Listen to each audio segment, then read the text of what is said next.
जय हिंद, वंदे मातरम। स्वागत है आप सभी का वीकॉम के लिए पूरे भारत में नंबर 1 स्टडी प्लेटफॉर्म एम बेस शिवम स्टडी प्लेटफॉर्म में राष्ट्रहित में शिक्षा। और मैं शिवम दुबे आप सबका बहुत बहुत स्वागत करता हूं। दोस्तों, वीकॉम थर्ड सेमेस्टर के विद्यार्थियों के लिए कॉस्ट अकाउंटिंग एक ऐसा सब्जेक्ट है भैया जिसको आप स्किप नहीं कर सकते। मेजर सब्जेक्ट और मेन सब्जेक्ट के रूप में जाना जाता है। यूनिट 4 को आज के इस वीडियो में हम संपूर्ण कंप्लीट कर देंगे। इस क्लास को देखने के बाद यूनिट 4 पढ़ने के लिए आपको ना कोई दूसरी वीडियो देखने की आवश्यकता पड़ेगी, ना कहीं मॉडल सीरीज से आपको पढ़ना पड़ेगा भाई साहब, ना कोई पार्ट 2 पार्ट 3 की हम बात करेंगे। एक क्लास लाते हैं और एक क्लास में एक यूनिट कंप्लीट करते हैं। बताना चाहेंगे इससे पहले की क्लासेस में यूनिट 1, 2 और 3 को भैया एक एक क्लास ला करके हम 3 वीडियो में कंप्लीट करा चुके हैं। कंपनी लॉ भी हम पूरा कंप्लीट करा चुके हैं। साथ ही में बताना चाहेंगे बिजनेस रेगुलेटरी फ्रेमवर्क, चाहे आपका इन्वेंट्री मैनेजमेंट कोई भी सब्जेक्ट क्यों ना हो, सभी सब्जेक्ट पर अपनी पैनी नजर होती है। 2 से 3 यूनिट सभी सब्जेक्ट की कंप्लीट हो गई। चलेंगे, बाकी प्लेलिस्ट आप एक बार विजिट कीजिएगा। चलेंगे, क्लास को स्टार्ट कर रहे हैं। बताना चाहेंगे सभी यूनिवर्सिटी के लिए यह वीडियो इंपोर्टेंट रोल प्ले करेगा। जिस अंदाज से हम क्वालिटी कंटेंट देने का हम दावा करते हैं, इस यूनिट में हमें पढ़ना क्या क्या है एक नजर मेरे भाई हम यहां डाल लेते हैं। उसके बाद आसान भाषा वाली डेफिनेशन और बेहतरीन एग्जाम्पल के साथ एक एक बात आपके माइंड में घुसा देंगे। समझिएगा, देखिए पहला टॉपिक हम इसमें डिस्कस करेंगे प्रोसेस कॉस्टिंग क्या होती है, यानी कि प्रक्रिया लागत निर्धारण क्या होती है, इसको जरा समझेंगे। साथ ही में हम समझेंगे कि प्रोसेस अकाउंट होते हैं वो क्या होते हैं सर, यानी कि प्रिपरेशन ऑफ प्रोसेस अकाउंट की हम यहां पे बात करेंगे। प्रक्रिया खाते जो है वो तैयार कैसे किए जाते हैं, बहुत बेहतरीन अंदाज में समझेंगे। भैया विश्वास रखना अपने इस भाई पर, मैं आपसे फिर बार बार ये बात कह रहा हूं, बस थोड़ा सा और देख लीजिए, उसके बाद क्लास को आगे स्टार्ट कर रहे हैं। देखिए, treatment of normal and abnormal जो वेस्टेज होते हैं, यानी कि सामान एवं जो असमान अपव्यय होते हैं, उनको भी हम जरा बहुत अच्छे से समझ लेंगे, है ना। देखिए नेक्स्ट की हम यहाँ पे बात करेंगे, नेक्स्ट समझेंगे इसमें कि जो ज्वाइंट प्रोडक्ट होते हैं और जो बाई प्रोडक्ट होते हैं, यानी कि संयुक्त उत्पाद और जो उप उत्पाद हैं वो क्या होते हैं, इनके बारे में भी हम बहुत अच्छे से समझ लेंगे। नेक्स्ट रहेगा सर इसमें कि ज्वाइंट प्रोडक्ट यानी कि संयुक्त उत्पाद और बाई प्रोडक्ट को दोनों को ही अलग अलग में हम बहुत अच्छे से हम समझने का काम इसमें करेंगे मेरे भाई। नेक्स्ट रहेगा इसमें मेरे भाई कि जो कॉन्ट्रैक्ट कॉस्टिंग है, ठेका लागत निर्धारण है, वो क्या है उसको समझेंगे। प्रिपरेशन ऑफ कॉन्ट्रैक्ट अकाउंट की बात करेंगे कि जो ठेका खाता होते हैं उनको तैयार कैसे किया जाता है और इनका क्या उद्देश्य होता है, ये सब चीजें हम जानेंगे। नेक्स्ट रहेगा इसमें कि determination of profit completed contract की यहां पे बात करेंगे। पूर्ण ठेकों पर जो लाभ का निर्धारण किया जाता है उनको यहां पे समझेंगे। साथ ही में हम जानेंगे कि भैया जो अपूर्ण ठेकों पर लाभ का निर्धारण होता है, यानी कि जो आपके जो कॉन्ट्रैक्ट है वो अगर पूरा नहीं हुआ है ना, तो उस पर हम प्रॉफिट कैसे निकालेंगे, क्या चीज है वो यहां पे समझेंगे। नेक्स्ट रहेगा सर ऑपरेटिंग कॉस्टिंग की बात करेंगे, परिचालन लागत निर्धारण की यहां पे हम बात कर लेंगे। बहुत बढ़िया, तो इन सब चीजों को बहुत बेहतरीन अंदाज में हम समझ रहे हैं, है ना। परेशान होने की जरूरत नहीं है, विश्वास आप बनाएंगे, एक एक बात आपके माइंड में फिट करने का मेरा काम है। पहली हेडिंग आपके डिस्प्ले पर रहेगी प्रोसेस कॉस्टिंग।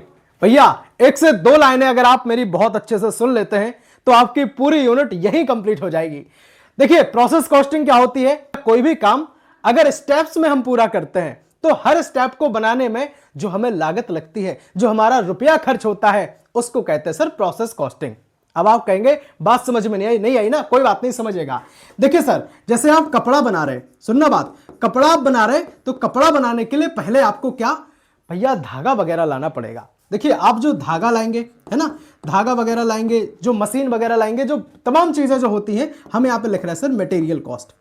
पहली सर यहां पे आएगी मटेरियल कॉस्ट की, यहां पे बात करेंगे, ठीक है, पहली चीज। अच्छा, दूसरी की हम यहां बात करेंगे भैया कि धागा लाएंगे, मटेरियल सब व्यवस्था लगाने के बाद आपको क्या होगा कि जो लेबर है उनकी व्यवस्था आपको करनी पड़ेगी, है ना, क्योंकि काम तो लेबर करेगी ना। तो दूसरा आया सर लेबर कॉस्ट।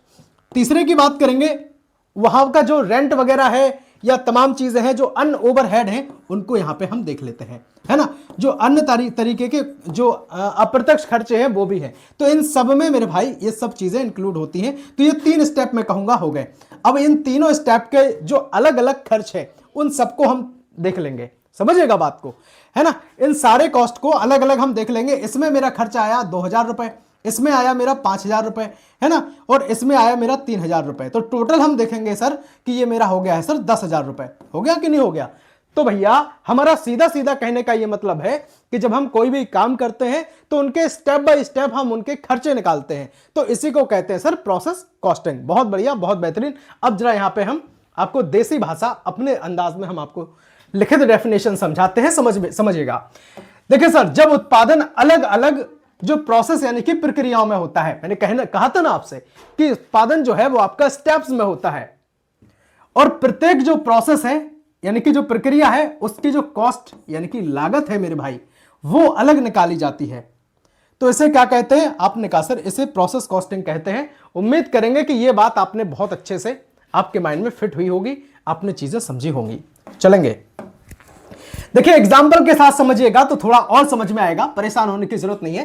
देखिए जैसे कपड़ा फैक्ट्री है, सुनना बात, अब कपड़ा फैक्ट्री है सर, तो वहां पे कताई भी होगी, बुनाई भी होगी और रंगाई भी होगी। क्या क्या होगा सर? कताई होगी, बुनाई होगी, रंगाई होगी। अब हम कताई की अगर प्रॉपर बात कर लें, सुनना बात, कताई की अगर हम प्रॉपर बात कर लें सर, तो हर प्रोसेस, हर प्रक्रिया की जो कॉस्ट लागत है वो यहां पे हमें अलग अलग निकालनी पड़ेगी। अब कताई होगी तो कताई में भी मटेरियल कॉस्ट, लेबर कॉस्ट, वो सारी चीजें लगेंगी, है ना। रंगाई होगी तो रंगाई में भी, है ना, रंगने के जो सामान है वो आएगा, लेबर लगेगी, है ना। बुनाई होगी तो उसमें भी जो धागा वगैरह जो चीजें आएंगी, लेबर लगेगी। तो सारी जो प्रोसेस है उनके खर्चों को अलग अलग हम यहां पे निकाल लेते हैं। उम्मीद करेंगे कि अब आपके माइंड में प्रोसेस कॉस्टिंग अच्छे से क्लियर हो गई होगी। देखिए जब बात करते हैं ना पूरे यूट्यूब पे सबसे दमदार कंटेंट देने की, तो छाती ठोक के दावा करते हैं भैया कंटेंट मैच कर लेना पूरे यूट्यूब पे, है ना, पूरे यूट्यूब पे कंटेंट मैच करके देख लेना। आप देखेंगे प्रोसेस अकाउंट यानी कि जो प्रक्रिया खाता होता है, अकाउंट होते हैं, उनके बारे में हम जरा समझते हैं। भाई साहब, हर प्रोसेस, हर प्रक्रिया की कॉस्ट जो है, लागत का हिसाब रखने के लिए, देखिए क्यों बनाए जाते हैं? ये बनाए जाते हैं कि जो प्रोसेस होती है सर, उस प्रोसेस का हिसाब रखने के लिए कि भैया जो मटेरियल कॉस्ट है, जैसे हम अभी बुनाई की बात कर रहे थे, रंगाई की बात कर रहे थे, तो मैंने कहा बुनाई सर, सुनना बात। अब बुनाई में सर जो मटेरियल कॉस्ट है, लेबर कॉस्ट है, जो अदर ओवरहेड हुए, है ना, तो इन सबके जो खर्च होते हैं इनको निकालेंगे। दूसरी बात करेंगे रंगाई, है ना, रंगाई में भी सेम यही खर्चे होंगे तो इनको निकालेंगे। तीसरी बात करेंगे बुनाई, रंगाई, कढ़ाई, है ना, तो इन सबके जो अलग अलग खाते हम इसलिए बनाते हैं ताकि हमें सबका जो पैसे का पता लग जाए कि इनमें लागत कितनी लगी है, हमारा प्रॉफिट कितना हुआ है। सिंपल सी बात करेंगे, चलेंगे, बहुत बढ़िया, बहुत बेहतरीन। देखिए इनका अलग अलग जो प्रोसेस अकाउंट है वो बनाया जाता है। अब याद रखेंगे थोड़ा सा तो यहां पे चीजें समझ आएंगी। देखिए प्रोसेस कॉस्टिंग, हर प्रोसेस की जो कॉस्ट है उसको, हर प्रोसेस कॉस्ट को कैसे निकालते हैं? आपने कहा सर अलग निकालते हैं, है ना। उम्मीद करेंगे कि अब आपने चीजें समझी होंगी। जरा चलिए एग्जांपल से समझिएगा तो चीजें और ज्यादा क्लियर होंगी। देखिए मान लो कि भैया जो कताई प्रोसेस है उसको हम ले लेते हैं, ठीक है। अब उसमें क्या हुआ सर? मटेरियल कॉस्ट को देखते हैं, लेबर कॉस्ट को देखते हैं, ओवरहेड देखते हैं। क्यों देखते हैं? इसलिए देखते हैं भैया कि हम हर जो स्टेप है उनकी लागत हम अलग निकालना चाह रहे हैं। अब ये तो बात हमने कताई की। सेम रंगाई में भी यही खर्चे होंगे, मटेरियल लगा होगा, लेबर लगी होगी और जो अन्य खर्चे आए होंगे, है ना। तो उन तमाम चीजों की हम बात करेंगे। जैसे मटेरियल कॉस्ट या सामग्री जो लाए हम, उनकी लागत लगी 5,000 रुपए, ठीक है। लेबर यानी कि जो श्रम हुआ, जो लोग हमने लगाए थे, उनका जो काम हुआ, उनको हमने पैसे दिए, वो दिए सर 3,000 रुपए। जो अन्य खर्चे हैं ओवरहेड की हम यहां पे बात करेंगे तो वो हुए सर 2,000 रुपए। इस हिसाब से आपने क्या किया? सारी चीजें आपने निकाल ली। तो प्रोसेस कॉस्ट भैया एक विभाग की मैं कहूंगा आएगी, आपकी आ गई सर 10,000 रुपए। इसी तरीके से अगर हम देखें, इसी तरीके से देखें कि भैया जो स्पिनिंग यानी कि कताई प्रक्रिया है उसकी जो लागत है वो 10,000 हुई, है ना। अब जो बुनाई है उसकी होगी, कढ़ाई है उसकी होगी। तो सब में भाई साहब यही चीजें, यही लागत आगे क्या है? बुनाई प्रक्रिया या फिर अन्य जो है रंगाई वगैरह, उन सब में यूज होगी। समझ गए? समझ गए कि नहीं समझे? बताओ। आप उम्मीद करेंगे कि आप अब समझ गए होंगे, ठीक है। अब दूसरा जो आपका टॉपिक रहेगा सर, नॉर्मल और एबनॉर्मल वेस्टेज। देखिए कोई भी उत्पाद हम बना रहे, है ना। अब उस उत्पाद को बनाने में अगर हमसे थोड़ा बहुत जो है वो चीजें, है ना, बनाते समय या किसी कारण से वो चीजें जो मतलब अगर खत्म हो जाती हैं या चली जाती हैं, है ना, तो फिर वो चीजें नॉर्मल हैं। मतलब उसका कहेंगे कि भैया ये सामान्य वेस्टेज है, नॉर्मल वेस्टेज है। लेकिन अगर सामान्य से ज्यादा अगर खत्म हो जाती है, चली जाती हैं, है ना, जैसे मैं कहूंगा कि भैया जो पेट्रोल पंप वाले हैं, यहाँ पेट्रोल पंप का एग्जांपल लेते हैं। पेट्रोल पंप वाले हैं वो क्या करते हैं कि उनने अपने टैंक में जो उनने अपना टैंकर मंगाया, उसमें मैं कहूंगा कि 10 लीटर जो है वो डीजल आया, सुनना बात, 10 लीटर डीजल आया, अब यहां से लाए, हीट हुआ, सब चीजें हुई, तो ये जो है वो मैंने कहा कि भैया 9 लीटर मेरे भाई बचा। ठीक है भाई साहब, 9 लीटर आपका बचा, 10 लीटर उन्होंने मंगाया था, 9 लीटर बचा, तो 1 लीटर जो उड़ गया है ना, या हीट की वजह से खत्म हो गया, तो ये तो मैं कहूंगा कि नॉर्मल है। लेकिन इसी की जगह पे 10 की जगह पे सर कितना हो जाए, आपने कहा सर 7 लीटर ही उन्हें मिले, यानी कि 3 लीटर खत्म हो जाए, 3 लीटर उड़ जाए, तो फिर क्या है, आपने कहा सर ये एबनॉर्मल है ना। अब आप उम्मीद करेंगे कि अब समझ गए होंगे। देखिए सर, नॉर्मल वेस्टेज यानी कि सामान्य अपव्यय को जरा समझते हैं, तो जो उत्पादन के दौरान स्वाभाविक रूप से होने वाली थोड़ी बहुत जो हानि होती है ना, उत्पादन के दौरान होने वाली थोड़ी बहुत जो सर हमें हानि होती है सामग्री की, उसको कहते हैं सर नॉर्मल वेस्टेज। ठीक है, थोड़ी बहुत है ना, और अगर ज्यादा हो जाए तो फिर वो एबनॉर्मल में जाएगा। एग्जांपल से समझिएगा, देखिए 100 किलोग्राम अगर कच्चे माल में से मेरे भाई 5 किलोग्राम है ना, कितना सर, 5 किलोग्राम स्वाभाविक रूप से खराब हो गया। अब अगर 100 में से 5 किलो स्वाभाविक रूप से खराब हो गया, तो आप कहेंगे कि भैया ये तो नॉर्मल वेस्टेज है। लेकिन वही अगर हम देखें कि भाई साहब 100 की जगह जो आपका खराब हो जाता, 100 में जो 5 किलो की जगह कितना खराब हो जाता, मैंने कहा सर 10 किलो खराब हो जाता है ना, 10 केजी खराब हो जाता, तब फिर ये आप कहेंगे सर फिर नॉर्मल नहीं रहता, फिर ये एबनॉर्मल में चला जाता। समझ गए है ना। अब जरा यहां पे एबनॉर्मल को समझिए। देखिए, सामान्य सीमा से अधिक या फिर किसी असामान्य कारण से होने वाली जो हानि होती है ना, होने वाली जो हानि होती है उसको कहेंगे सर एबनॉर्मल वेस्टेज। एग्जांपल से इसको भी जरा समझिएगा। देखिए 100 किलो कच्चे माल में अगर हम देखें कि सामान्यतः 5 किलो वेस्टेज होना था, लेकिन दुर्घटना के कारण या अन्य किसी रीजन की वजह से 12 किलो खराब हो गया। अब 12 किलो जो सर खराब हुआ है, ये अतिरिक्त 7 किलो मेरे भाई एबनॉर्मल वेस्टेज है। ये क्या है, एबनॉर्मल वेस्टेज है। 5 किलो तक तो नॉर्मल था, लेकिन 7 किलो हो गया, ज्यादा हो गया नॉर्मल से, तो फिर वो एबनॉर्मल में जाएगा है ना। अब थोड़ा सा याद रखने वाली चीज में हम एक बात समझते हैं है ना, जो सीधा एग्जैक्ट यहां पे हम कवर करेंगे।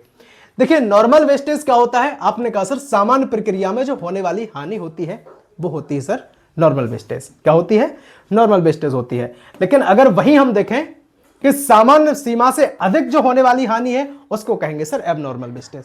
अब आप ये बात समझ गए होंगे बहुत अच्छे तरीके से, मैं समझ रहा हूं इस बात को। खेल खेल में भाई साहब यूनिट कंप्लीट हो जाएगी, ये मत सोचना कि कुछ भी छूटेगा यहां से है ना। और सारी क्लास हम आपको दे चुके हैं बहुत बढ़िया अंदाज में, तो आप पिछली वीडियोस जरूर देख लीजिएगा और अपनी पूरी तैयारी को एकदम फिट करके रखिएगा। बाकी नोट्स अगर आप चाहते हैं तो 92 36 32 63 96 नंबर पर आप हमें व्हाट्सएप कर सकते हैं। देखिए बहुत सारे भाई बहन ऐसे होंगे जो अपने नोट्स नहीं बना पा रहे टाइम की कमी की वजह से। भाई साहब 100% गारंटी के साथ, पहला शब्द जो है वो हम 100% गारंटी वाला यूज इसलिए कर रहे भैया के कंटेंट में दम रखते हैं। पूरा अनुभव हमने अपने नोट्स में डाला है। ठीक है, मात्र 190 रुपए में आपके सभी सब्जेक्ट के नोट्स आपको मिल जाएंगे, जिसमें company law, cost accounting, business regulatory framework और जो आपका एक और रहेगा सर इन्वेंट्री मैनेजमेंट चॉइस में है ना। तो सभी के नोट्स हैं, वोकेशनल प्लस को सर्कुलर, सबके नोट्स मात्र 199 में आपको मिल जाएंगे। और इनका वीडियो लेक्चर के साथ अगर आपको नोट्स चाहिए तो 399 में है। केवल वीडियो कोर्स चाहिए मेरे भाई तो 249 में आपका रहेगा। ठीक है, और जो नोट्स है अपनी, इनकी खासियत या फिर क्वालिटी ये है सर कि इंपोर्टेंट लॉन्ग और शॉर्ट दोनों टाइप के क्वेश्चन के साथ हमने इन नोट्स को बनाया है। और आसान भाषा वाली डेफिनेशन, देसी डेफिनेशन है ना, साथ ही में कहेंगे कि भैया प्रोफेशनल एग्जांपल, देसी एग्जांपल, सब कुछ हमने डाला है। इंपोर्टेंट पॉइंट, फैक्ट सब डाला है। इतना बेहतरीन बनाया है, रंगीन कलर्ड पूरे नोट्स है आपके। ई नोट्स रहेंगे, पीडीएफ हम आपको देंगे व्हाट्सएप पर। ठीक है, तो परेशान होने की जरूरत नहीं है, दिए गए व्हाट्सएप नंबर पर आप हमें मैसेज कर सकते हैं। चलेंगे नेक्स्ट टॉपिक आपका है ज्वाइंट प्रोडक्ट और बाई प्रोडक्ट, यानी कि संयुक्त उत्पाद एवं उप उत्पाद, दोनों को ही हम समझ लेते हैं। पहली हेडिंग आपके डिस्प्ले पर रहेगी ज्वाइंट प्रोडक्ट यानी कि संयुक्त उत्पाद। देखिए संयुक्त उत्पाद क्या होता है, एक उत्पाद बनाने के साथ साथ भाई साहब हमें दूसरा उत्पाद हमें उसी में क्या है बन जाए, तो इसको कहते हैं सर संयुक्त उत्पाद। बाई उत्पाद होता है सर कि हम कोई भी उत्पाद बना रहे, लेकिन उसको उत्पाद बनाने से फिर क्या है कि वो साइड में वो अलग से निकलता रहे, उसको हमें बनाने की जरूरत नहीं है, उसको कहते हैं कि बाई प्रोडक्ट। ठीक है, या फिर उप उत्पाद हम कहते हैं। पहले इसको समझो, ज्वाइंट प्रोडक्ट क्या है, संयुक्त उत्पाद क्या है। देखिए एक ही प्रक्रिया, यहां समझिएगा, एक ही प्रक्रिया और एक ही कच्चे माल से, सुनना बात, एक ही प्रोसेस यूज कर रहे हैं और एक ही कच्चा माल यूज कर रहे हैं, और एक साथ दो या फिर दो से अधिक जो महत्वपूर्ण उत्पाद हैं वो प्राप्त हो जाएं, तो उन्हें कहते हैं सर ज्वाइंट प्रोडक्ट। उन्हें क्या कहते हैं, आपने कहा सर उन्हीं को ज्वाइंट प्रोडक्ट कहते हैं। अब आप यहां पे समझिएगा एग्जांपल से, जैसे आपका क्रूड ऑयल है, सुनना बात, क्रूड ऑयल यानी कि जो कच्चा तेल है भाई साहब, कच्चे तेल के प्रसंस्करण से क्या होता है, हमें पेट्रोल भी मिलता है, साथ ही में देखेंगे तो हमें डीजल भी मिलता है ना। पेट्रोल और डीजल दोनों ही जो है हमें प्राप्त होते हैं, तो इसको कहेंगे ज्वाइंट प्रोडक्ट। क्या कहेंगे? Joint product. अब यहां समझिएगा बाई प्रोडक्ट समझिएगा। अब बाई प्रोडक्ट में क्या है, मुख्य उत्पाद बनाते समय, सुनना बात, मुख्य उत्पाद बनाते समय साथ में, मेरे भाई ध्यान रखना इस टर्म को, साथ में प्राप्त होने वाला ऐसा उत्पाद जिसका महत्व या फिर जो मूल्य की बात करें वो मुख्य उत्पाद से, है ना, इसका महत्व यानी कि इंपॉर्टेंस भी, और जो उसका प्राइस है वो भी जो मेन आपका प्रोडक्ट है उससे कम होता है। उससे क्या होता है, आपने कहा सर उससे कम होता है, तो उसको कहते हैं बाई प्रोडक्ट। अब आप एग्जाम्पल से देखिए तो समझ में ये भी आएगा।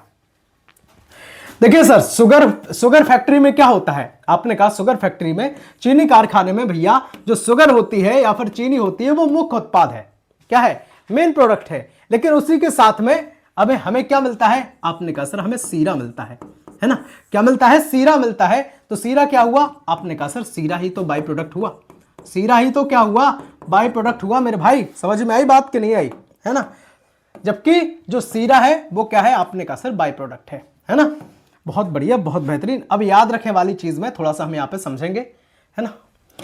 देखिए एग्जैक्ट क्लियर यहां से चीजें हो जाएंगी। ज्वाइंट प्रोडक्ट में क्या है, ज्वाइंट प्रोडक्ट की बात करेंगे, एक साथ मिलने वाला जो महत्वपूर्ण उत्पाद है ना, एक साथ मिलने वाला। जैसे हमने समझा था सर, क्रूड ऑयल में क्या था, डीजल पेट्रोल दोनों मिल रहे थे। अब बाई प्रोडक्ट के लिए समझते हैं। तो बाई प्रोडक्ट में क्या होता है, इसमें क्या है, मुख्य उत्पाद के साथ भैया मिलने वाला, मुख्य उत्पाद के साथ जो मिलने वाला उसका प्राइस कम हो, है ना, मूल्य कम हो, और उसका इंपोर्टेंट यानी कि महत्व भी उसका कम हो।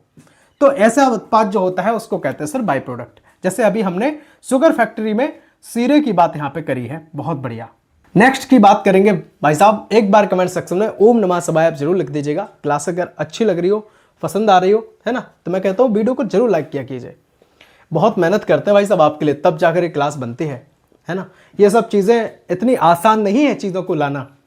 सबसे पहले ये चेक किया जाता है कि क्वेश्चन किस तरह से अपडेट हो रहे हैं, है ना, पीवाईक्यू किस तरह के हैं, है ना, पिछली बार किस यूनिवर्सिटी से क्वेश्चन किस दूसरी यूनिवर्सिटी में उठा के रखे गए थे, सीधे सीधे कॉपी पेस्ट कैसे हुए थे, उन सबको बहुत अच्छे से ध्यान में रखा जाता है।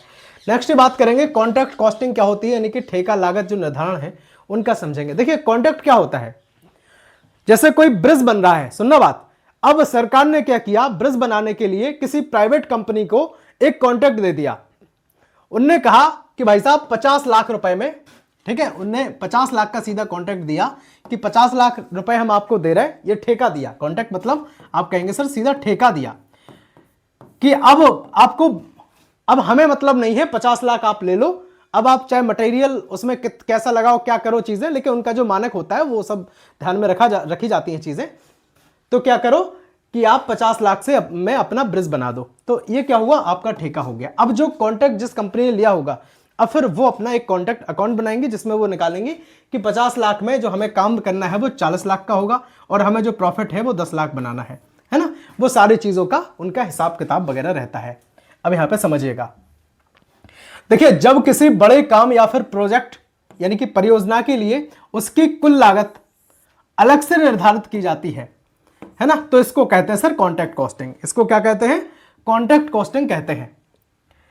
देखिए यहां पे एग्जांपल से समझिएगा कि किसी कंस्ट्रक्शन कंपनी या फिर निर्माण कंपनी को अगर हम देखें तो 50 लाख में एक पुल बनाने का, किसका, पुल बनाने का कॉन्ट्रैक्ट या फिर ठेका मिला है ना। अब ठेका अगर उसको मिल गया है तो पुल बनाने में लगने वाली जो मटेरियल यानी कि जो सामग्री है, जो लेबर लगेगी यानी कि जो श्रम के लिए जो लोग लगाए जाएंगे, और जो अन्य खर्चे हैं उनकी लागत को मेरे भाई कॉन्ट्रैक्ट अकाउंट में दर्ज किया जाएगा। कॉन्ट्रैक्ट अकाउंट क्या होते हैं, कॉन्ट्रैक्ट अकाउंट वो अकाउंट होते हैं सर जिससे वो पता लगाते हैं कि हमें जो कॉन्ट्रैक्ट कितने का मिला था और हमारी लागत कितनी लगी है, तो इस हिसाब से दोनों को माइनस करके वो निकाल लेते हैं कि हमें प्रॉफिट कितने का हुआ है। बहुत बढ़िया। नेक्स्ट ही बात करेंगे मेरे भाई कॉन्ट्रैक्ट अकाउंट। यहां पे हम समझ लेते हैं कि क्या होते हैं। देखिए कॉन्ट्रैक्ट अकाउंट को हिंदी में कहते हैं सर ठेका खाता। ठेका खाता होता है सर कि कॉन्ट्रैक्ट की जो कॉस्ट है, कॉस्ट यानी कि लागत है, और उससे होने वाला जो प्रॉफिट है मेरे भाई, उस लाभ को जानने के लिए कॉन्ट्रैक्ट अकाउंट तैयार किए जाते हैं, है ना। अब यहां से हमें पता चल जाता है कि 50 लाख रुपए का जो हमें कॉन्ट्रैक्ट मिला है, लागत हमारी सर 40 लाख लगी है ना। टोटल कॉस्ट हमारी कितनी है? 40 लाख। तो इस हिसाब से वो देखते हैं कि 10 लाख का हमें प्रॉफिट हो गया है। ठीक है, बहुत बढ़िया। नेक्स्ट की बात करेंगे, इसमें मुख्य रूप से जो चीजें हैं उनको जरा समझते हैं। भाई साहब, चाहे आपका कॉमर्स बैकग्राउंड हो या ना हो, परेशान होने की जरूरत नहीं। अगर आप सोचें कि हमने 12 में 11 में नहीं पढ़ा है, अब हमें समझ में आएंगी चीजें, नहीं आएंगी, सब कुछ समझ में आएगा, बस फोकस बनाइएगा आप। देखिए, मटेरियल सामग्री की हम यहां पे बात करें सर, लेबर की बात करें, श्रम की बात करें, डायरेक्ट एक्सपेंस जो प्रत्यक्ष खर्चे होते हैं, है ना, जो अन्य जो खर्चे होते हैं सर, उनकी भी बात करेंगे। प्लांट का जो खर्च है, बहुत तमाम तरीके के जो अप्रत्यक्ष खर्च भी होते हैं, उनकी लागत जो है वो दर्ज की जाती है। किसमें?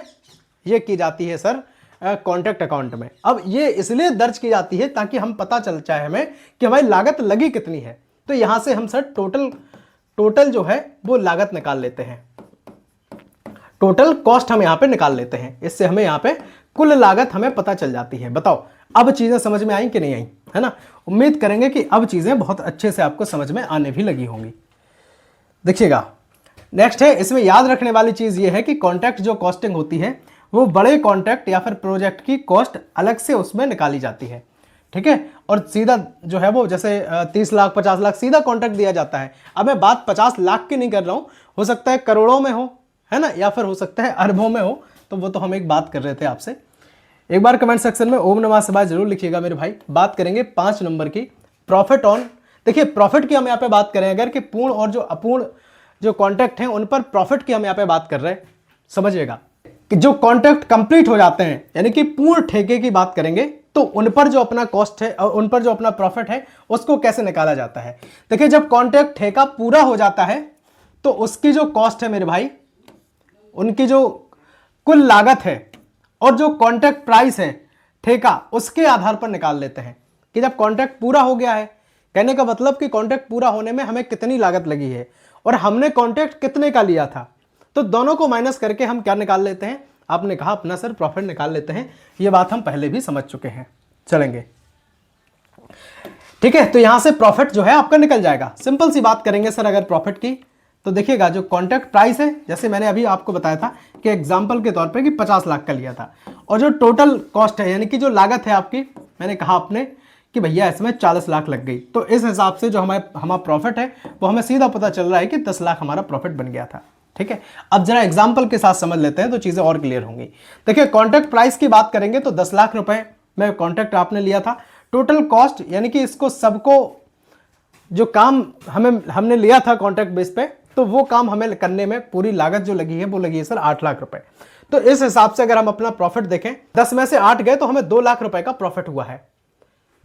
बताओ, यहां तक किसी को दिक्कत हो ही नहीं सकती है ना, हो ही नहीं सकती है। देखिए, नेक्स्ट की बात करेंगे अनकंप्लीटेड जो कॉन्ट्रैक्ट होते हैं। अनकंप्लीट की बात करेंगे, देखिए जब कोई काम ही पूरा नहीं हुआ है तो उसमें फिर हम प्रॉफिट की बात कैसे कर लेंगे? देखिए, जब कॉन्ट्रैक्ट ठेका अभी पूरा नहीं हुआ है तो फिर पूरे प्रॉफिट को तुरंत लाभ में नहीं लिया जाता, है ना। अब हमें थोड़ा बहुत जैसे अगर लाभ हो रहा है तो उसको हम पूरे लाभ में नहीं लेंगे, यानी कि कंप्लीट वर्क पूर्ण किए गए कार्य के आधार पर उचित प्रॉफिट का हिस्सा जो है वो निर्धारित किया जाता है। जब काम आपका पूरा हो जाता है भैया, तभी हम कह सकते हैं भाई साहब कि जो हमें है प्रॉफिट कितना हुआ है ना, लागत कितनी लगी है। नेक्स्ट आपका रहेगा ऑपरेटिंग कॉस्ट यानी कि परिचालन लागत निर्धारण। इसको जरा समझते हैं। जैसे देखिएगा, बस है। अब बस की अगर हम बात करें तो बस में जो आपका ड्राइवर होगा, है ना, कंडक्टर होगा, ठीक है, क्लीनर होगा, तो इन सबकी जो लागत है वो आपकी प्रॉपर लगती रहेगी उनमें, है ना। अब आप इनकी मंथली सैलरी वगैरह दिन के हिसाब से जो आप देते होंगे वो आपको देना पड़ेगा।